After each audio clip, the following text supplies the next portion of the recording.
Hoje a gente vai discutir em detalhes como é que funciona a física da derrapagem, o que tem que acontecer com o carro para ele começar a derrapar. Esse é mais um episódio daquele quadro onde eu respondo perguntas interessantes e curiosas dos nossos alunos de lições de física, lições de matemática. Essa é do José, que perguntou o seguinte: se a aceleração tangencial e a aceleração centrípeta tiverem valores iguais em um movimento circular, isso significa que o veículo estaria derrapando. Já respondo de imediato: não, José, a derrapagem significa uma outra coisa, mas a gente vai entender já já o que significa a aceleração tangencial e centrípeta terem o mesmo valor nessa nossa discussão. Fechou? Então vai, acompanha o raciocínio aqui, cara. Primeiro, vamos começar discutindo a diferença entre atrito estático e cinético. Imagina que eu tenho esses dois blocos aqui, um em cima do outro, os dois parados, e a gente vai estudar aqui o atrito entre esses dois blocos, tá bom? O atrito entre esses dois blocos. Pode até haver atrito entre o bloco verde e o chão, mas não é o que nos interessa nesse momento. Então eu te pergunto, cara, se a gente for analisar aqui nesse caso em que eles estão parados, qual que é o tipo de atrito? Provavelmente, então vamos pegar aqui, ó, essa superfície de contato entre eles, provavelmente você vai me dizer que esse atrito é o atrito estático, né? É atrito estático, num parado e tal, nada mexendo, então atrito estático. Só que nessa segunda situação aqui, olha o que está acontecendo. Os blocos estão em movimento. Os dois se movem com a mesma velocidade e tal, né? Um está em cima do outro, então, mas eles estão em movimento. E aí talvez você pense, cara, se eles estão em movimento, então o atrito que atua entre eles é o atrito cinético, né? O atrito cinético, ou atrito dinâmico. Só que isso seria um grande equívoco, tá errado.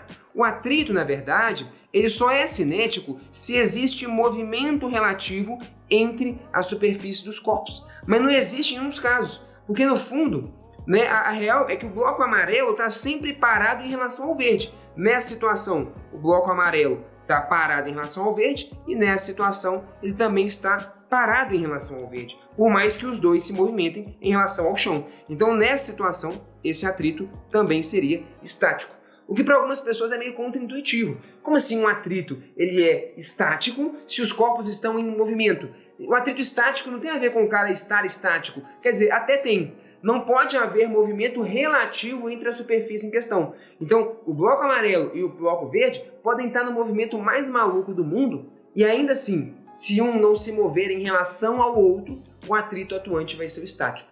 Então essa é a primeira sacada importante para a gente entender como é que funciona a física da derrapagem. Então o atrito é estático nessas duas situações, sempre vai ser se uma superfície não se mover em relação à outra. Os dois blocos podem se mover do jeito mais maluco do mundo, desde que um não se mova em relação ao outro, o atrito vai ser sempre estático. Importante sacar isso aí. Beleza, então tá. Colocado isso aqui então, vamos então aqui falar sobre um movimento de um carro mesmo, a roda de um carro, por exemplo. Então vamos estudar aqui o chamado rolamento sem deslizamento.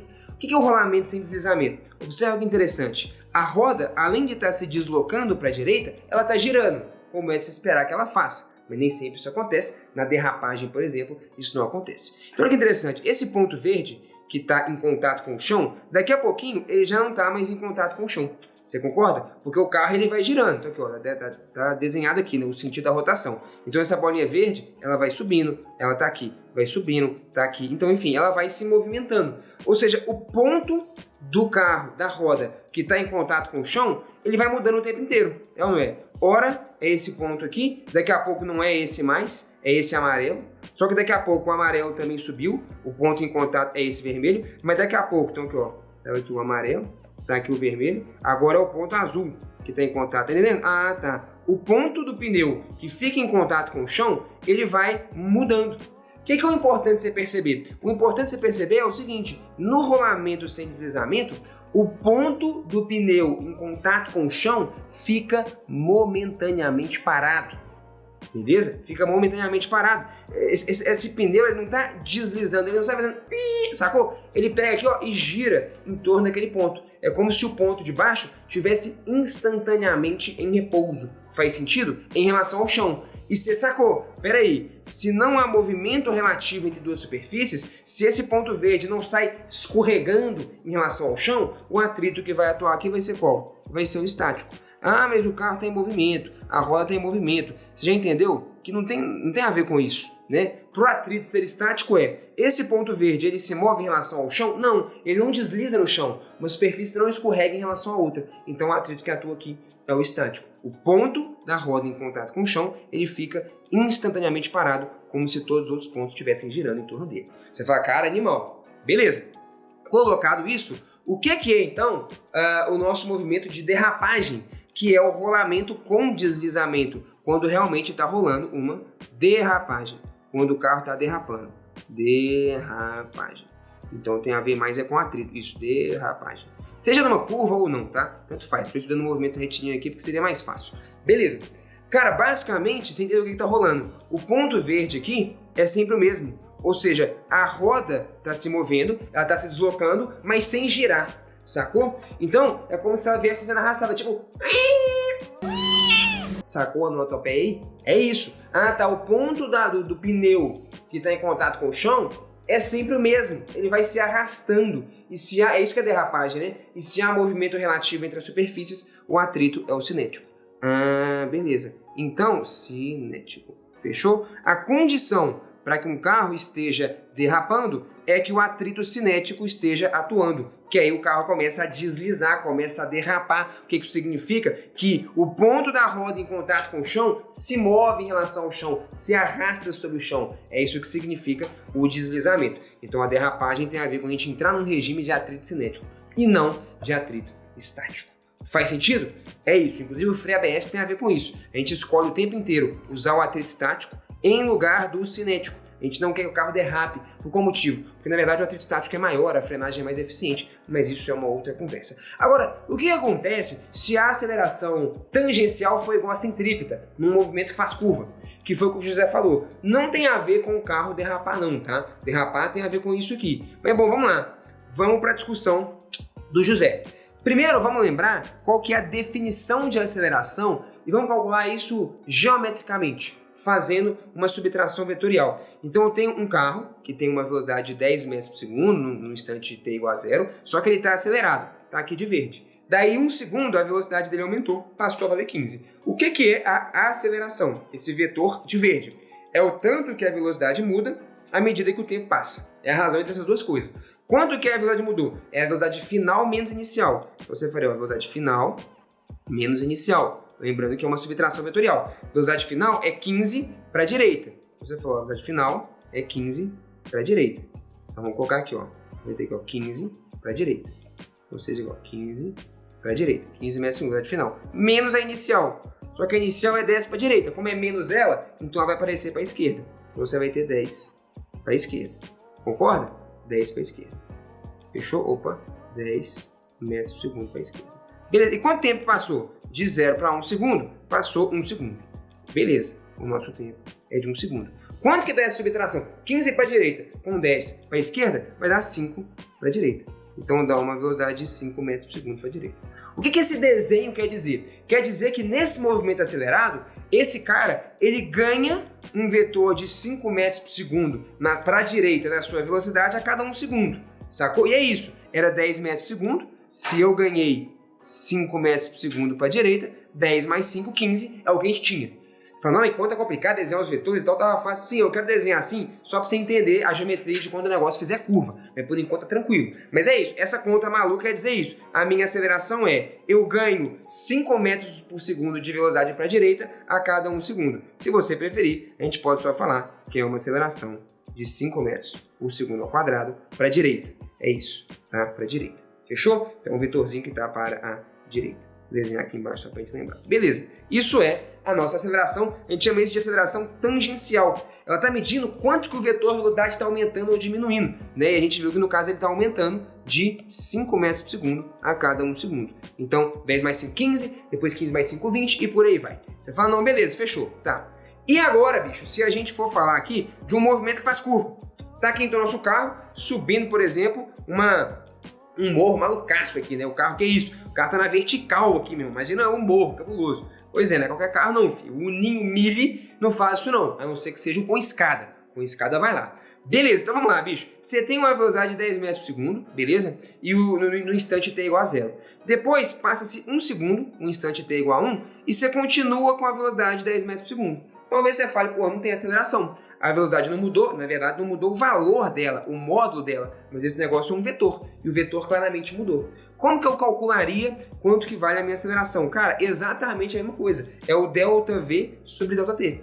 Quanto que a velocidade mudou, dividido pelo quanto de tempo que passou, e o tempo que passou aqui é o mesmo, passou 1 segundo, né, de t igual a 0 até t igual a 1. Então a gente teria que avaliar quem que é esse ΔV.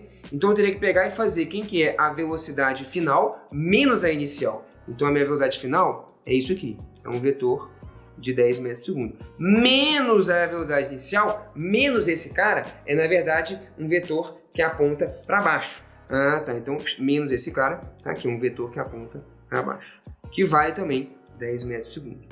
Então tá bom. O que você quer então é essa soma vetorial. Você entendeu o que eu desenhei? Sim ou não? Velocidade final, tá ela aqui, beleza? Menos velocidade inicial. Velocidade inicial aponta para cima, menos ela vai apontar para baixo. Você quer a diferença entre esses dois vetores. Esse cara é o seu ΔV. Esse cara é o seu ΔV. Não é aqui, ó, velocidade final menos inicial, subtração vetorial. Você fala, cara, beleza? Entendi. Como é que eu descubro, então, qual que é o ângulo entre esses camaradas, né? Porque, no fundo, o que você precisa saber é isso. Se você preferir também, você pode fazer de outro modo, tá? Deixa eu pegar aqui, ó. Você pode usar a regra do paralelogramo e desenhar esse cara aqui assim, ó. Menos a velocidade inicial é isso aqui, ó, 10 metros por segundo. É só uma forma diferente de desenhar. Então, aqui, ó, velocidade inicial menos velocidade final, regra do paralelogramo, desenho os dois vetores com a origem no mesmo ponto. Deixa eu diminuir esse cara um pouquinho para ficar com mais cara de 10. Pronto, tá aí. Então esses caras são as nossas velocidades. Vou deixar de amarelo aqui. Como que você acha o vetor resultante? Regra do paralelogramo. Fecha, por exemplo, o paralelogramo formado pelos vetores. Seria isso aqui, ó. Não é isso? Pronto, tá aqui. Apontaria para cá o seu ΔV. Apontaria para onde? Apontaria bem para o centro a sua o quê? Aceleração centrípeta. Ah, tá. A aceleração centrípeta vai apontar para onde aponta esse ΔV. Esse cara que a gente está querendo.